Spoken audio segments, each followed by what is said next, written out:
howl because Halloween is just still close to us. Ow! Ow!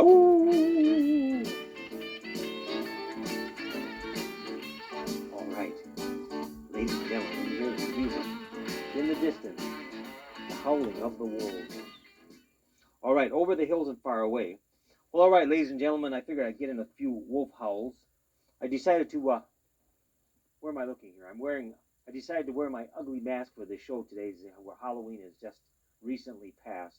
So we got to be silly. Actually, I did have kind of a Dracula mask, but I didn't wear it. But anyway, we have to still be a little silly around Halloween. Halloween. Okay, Watchwell is my name, ladies and gentlemen, and Natural Philosophy is my game. And the day that this program is being shot is the 3rd of November. And I don't like to date them, but I have to because it gives a point of a reference.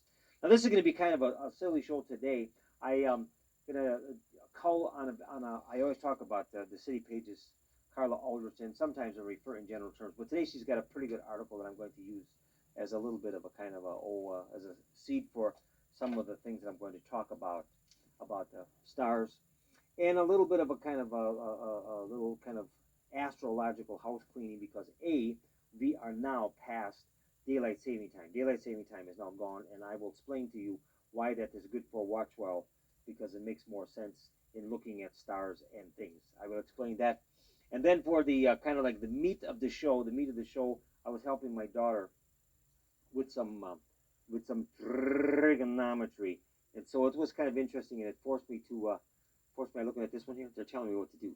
Do that. Do look here. Okay. So so it was forced me to kind of review a few things, and so I'm going to go through a couple little things, and I found a rather interesting formula. I'm going to explain to you how they devised not devised, but they devised a simple system to measure the heights of mountains in the old days. And it's kind of interesting. And then that should pretty much cover our time. And then if we have a little bit of time left over, um, back to the star thing, we'll talk in general terms of how they also measure the distance to the stars.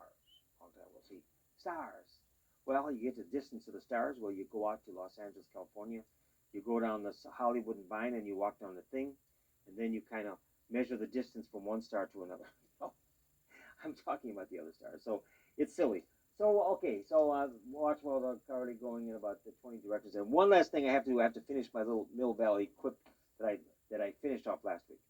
So having said all of this mishmash, I'm sure you have no idea of where we're going. Ooh, I like that there's Watchwell with right with Einstein in the background. So anyway, so the PO box will be on the screen through the program and also the program time.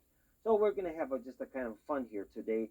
Again, I'm going to do like what I said in the beginning, a little bit of kind of astrological house cleaning so you understand a few things. And again, the program material always repeats. So it takes you a little while to get into the mind of Watchwell, but don't worry about falling behind because I always repeat the stuff, and so then you can catch up at any time. So let me finish my little quip here, and then I'll get into my astrological stuff and a few things I want to explain. Again, why we talk about the stars and the position of the planet because we are riding the planet. Here's the little monkey here. See, he tells it all. He's got the whole ball game right there. He's riding the planet, and he wants to know what's going on as he goes around the proverbial racetrack. That's the whole ball game, kids. That's the whole ball game. Okay, I got to erase my thing here. Talk about California. I'm going to mention one little thing about California. Well, now I'm not going to talk about the recall anymore because now Arnold Schwarzenegger he got the job, but he didn't officially get it yet. But he's going to get it. And the reason why I left the Mill Valley, California, I used to live in Mill Valley, California, many years ago for about 6 years. Not 6 years, but I mean 6 years out in that part of the country. And I still have a good friend who emails me things. And he had a thing about some crazy Stephen Wright kind of puns. They were pretty funny. And right on the last show, I was reading off these puns. And the very last one was kind of buried in the thing, and so I have to repeat it. It's really pretty funny. And I'll repeat them at some time because they were like pretty funny puns. But one of the puns I thought that was really quite good. Well, I'll say two of them. There's two of them. What was? They're worth repeating. One is a borrow money from pessimists because they don't expect the money back. Okay, that's a good one. And then just the last one here, I'm just going to throw out. This was just the last one I said, and the music was fading on top of me. You didn't hear it. And so here it is. this is kind of has a nice intellectual overtones, and it says plagiarism is stealing from one person, but research is stealing from many. So I thought that was kind of an interesting little spin by Stephen Wright, so you can get into his stuff. Okay, it's kind of nutty. Okay, so now let's get into like a little bit of what I'm going to call kind of astrological house cleaning, and then I'll get into my little triggy, and then we'll see if we got time to talk about the distance of the stars. So again, this is going to be kind of like what I call one of those kind of like house cleaning kind of shows. Now, okay, quickly, there, as you know, here's the ongoing book for this program here is the Ye Old Farmer's Almanac. We can get a close up of that. And I always put the pitch on that because if people never see the show, maybe there are some people who are watching it now, because the first round of people have probably quit watching it, and so now I'm proselytizing for new watch lights.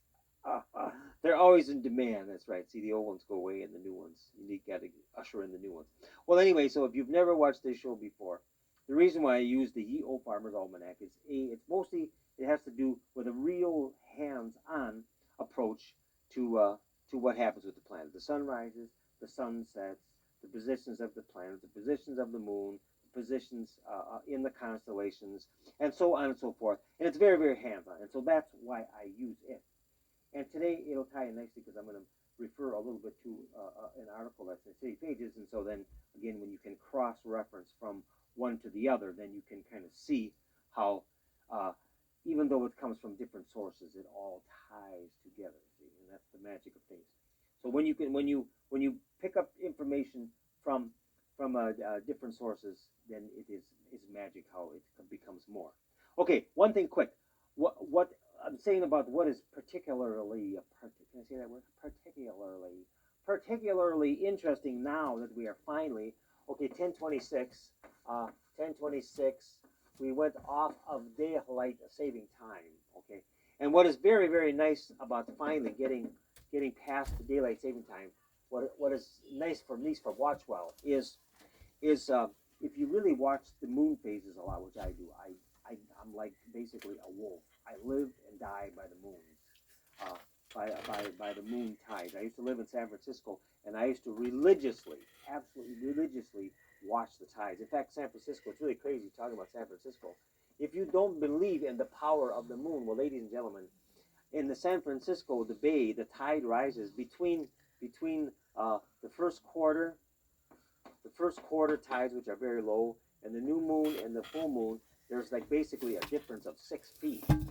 So on the night of the full moon, the entire water of the San Francisco Bay will rise 6 feet higher than it does during just the first quarter and third quarter phase when it's quite low. So if you don't believe in the power of the gravitational pull of the moon, I hate to tell you, the werewolves know a lot more than you do. So anyway, so what I'm saying is, why I'm bringing this point out is that now that we are back from daylight saving time to normal time, what is really particularly nice is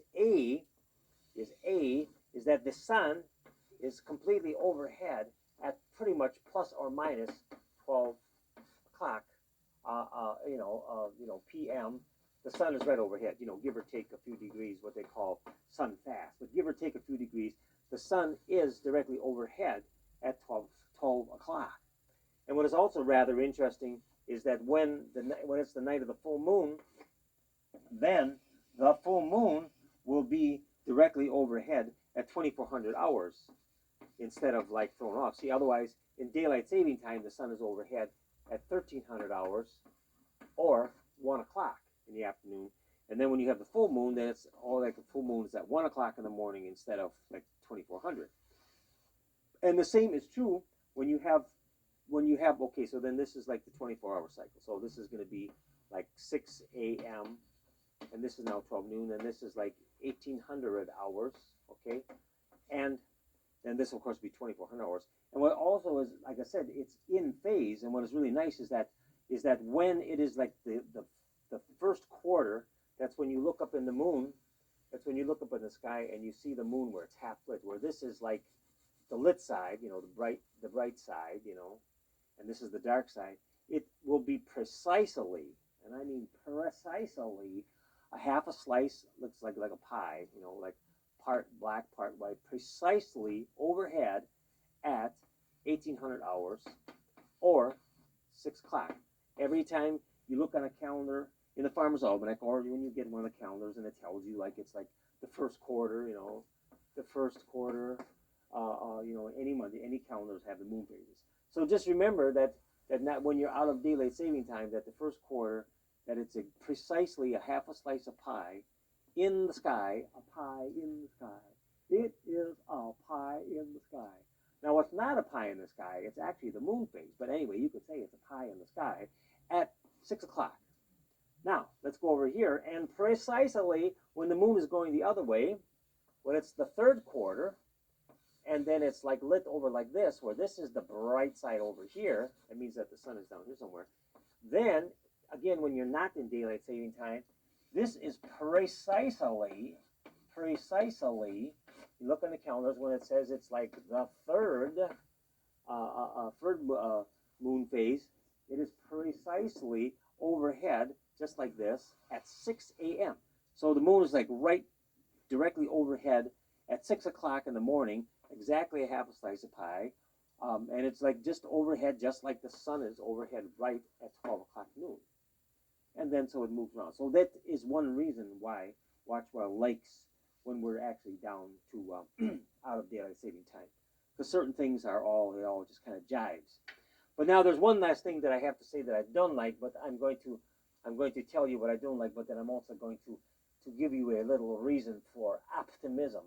Now also you can't help but notice now that we're out of daylight saving time that it's like pitch dark at a little after 5, and I got to tell you this, that the worst will be over by Christmas. Okay, so I've said this before, is that I've said this many times, is that the earliest sunset, that means the time that it gets dark the earliest, occurs before Christmas. It's basically about December 9th, okay, and it's usually like about 4:13 or so, okay, and then it starts going, and it gets a little bit better by Christmas, and then of course you have still the latest, the sun rises, which carry into about January 15th. But as far as the actual worst, getting dark the earliest, and like kind of being depressed and everything else, it's pretty much over by Christmas. So this is like the third. So you've only got about 5 more weeks, and then it actually, minute by minute, it actually starts getting better.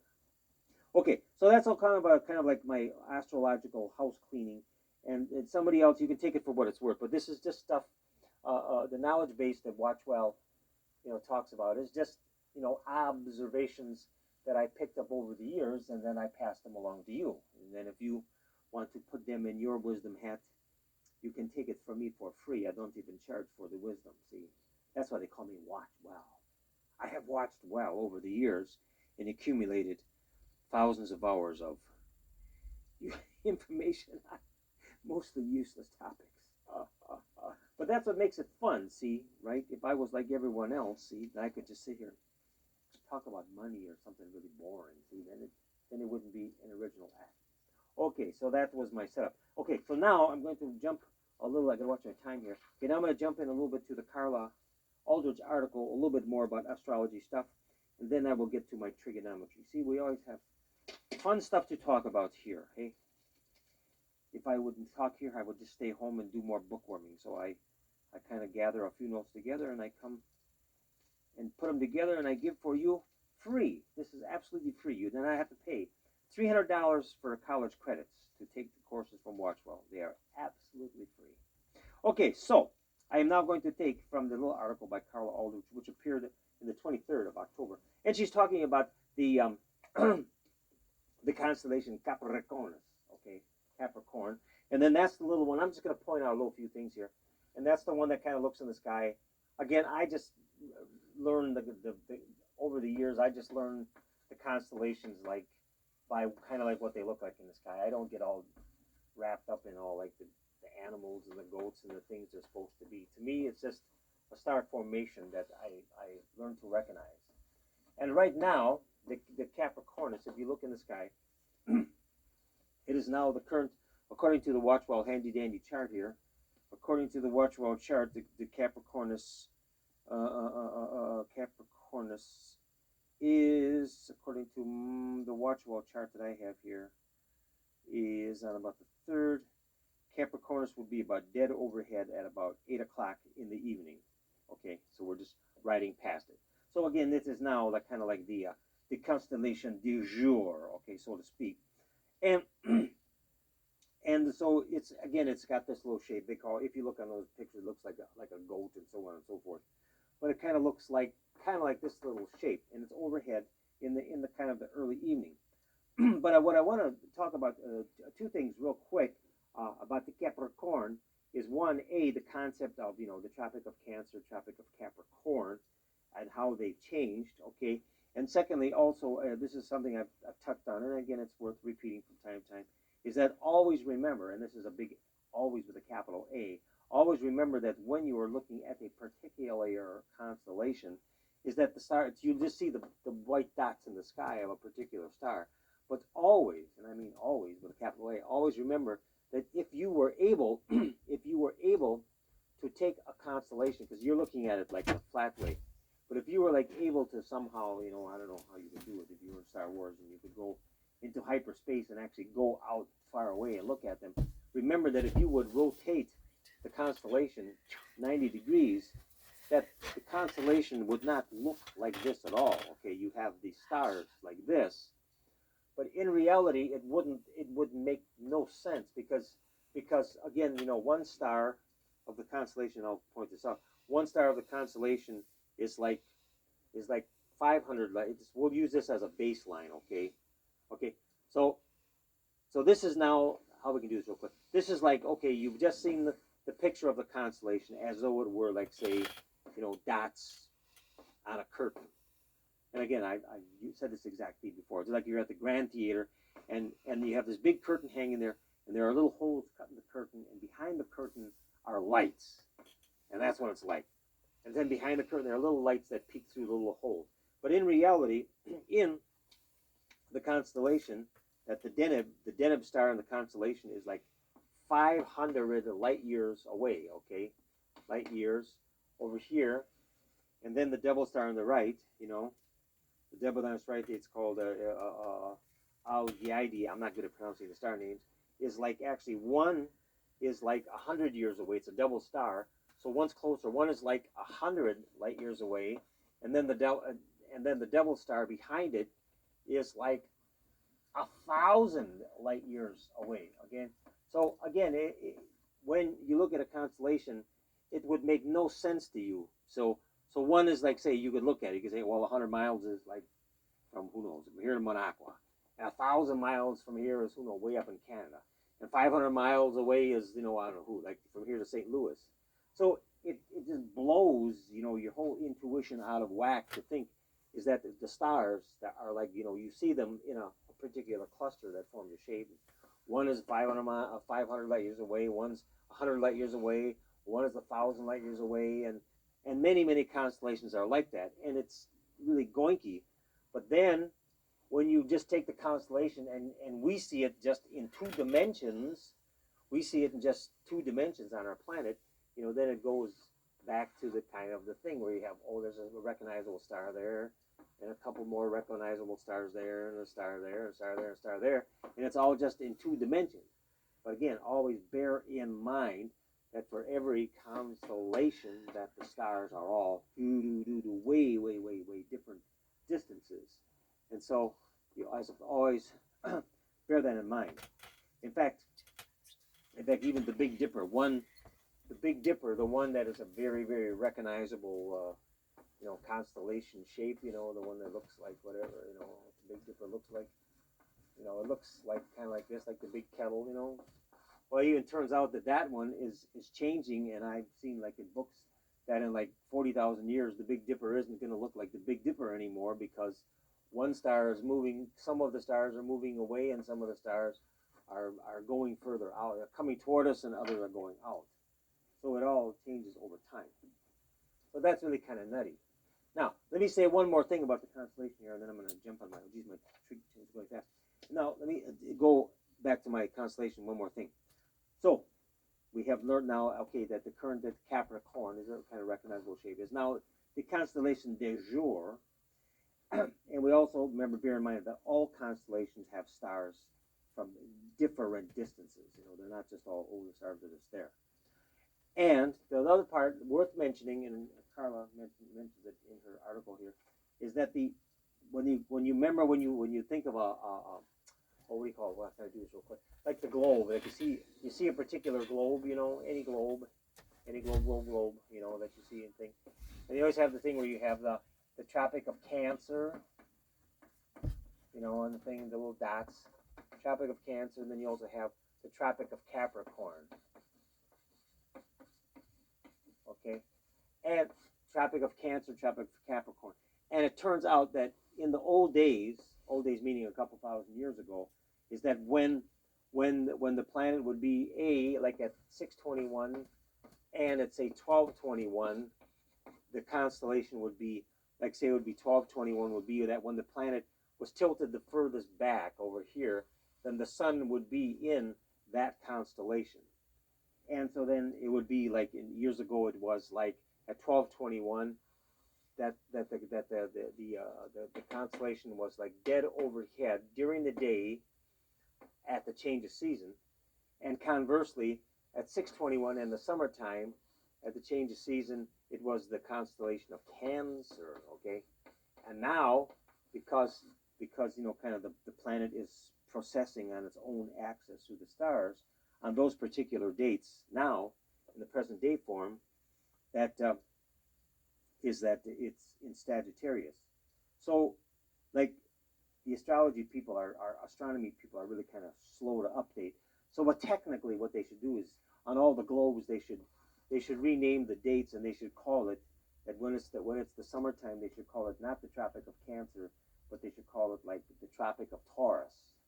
And then instead of calling it called the Tropic of Capricorn, they would call it the Tropic of Sagittarius. See? But for some reason, like the astrology people are like extreme traditionalists, and so like they never update.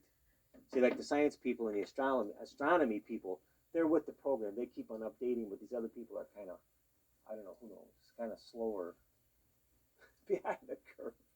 Okay, I got one more thing to say, and then I got to solve my mountain problem. Okay. Oh man, time goes fast when you're having fun.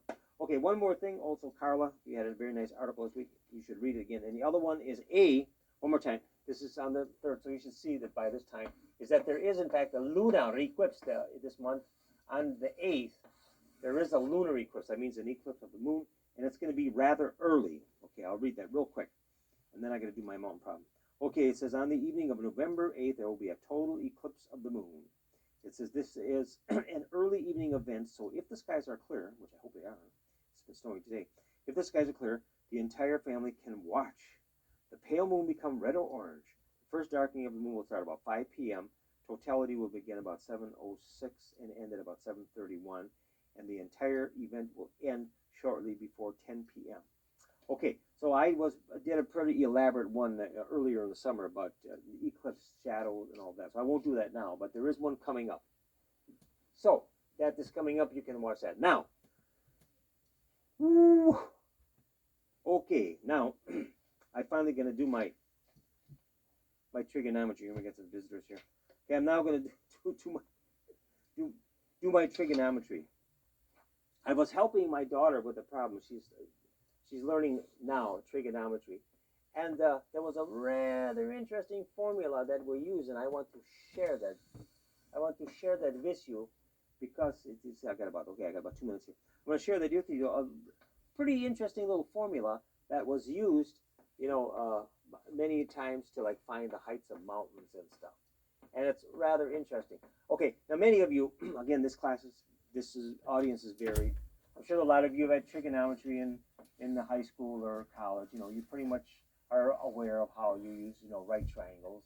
And the tools basically are the sine, the cosine, and the tangent are the pretty much the tools of the trigonometry people and the geometry people. Okay, those are the three things. But what makes this particular one a rather little interesting problem is in the old days, they used to measure the heights of mountains. Okay, so they were like, say, and you got to picture somebody a long time ago, like Lewis and Clark or John Muir kind of like some famous explorer or something like that, where they were walking all over, and of course they didn't climb to the top of every mountain. They just devised, some pretty interesting trigonometry to get the approximate heights of things, and then they could solve them relatively simple. And I'll show you how that was done. It was pretty cool. Okay, so you have this like triangle. So visualize this like a big right triangle. Okay, and the height I'm talking about is like the height of some big mountain. Make this some big mountain in the Rocky Mountains. And then you have over here, you have some angle alpha, and you have some angle beta, and then you have some distance over here. S means distance.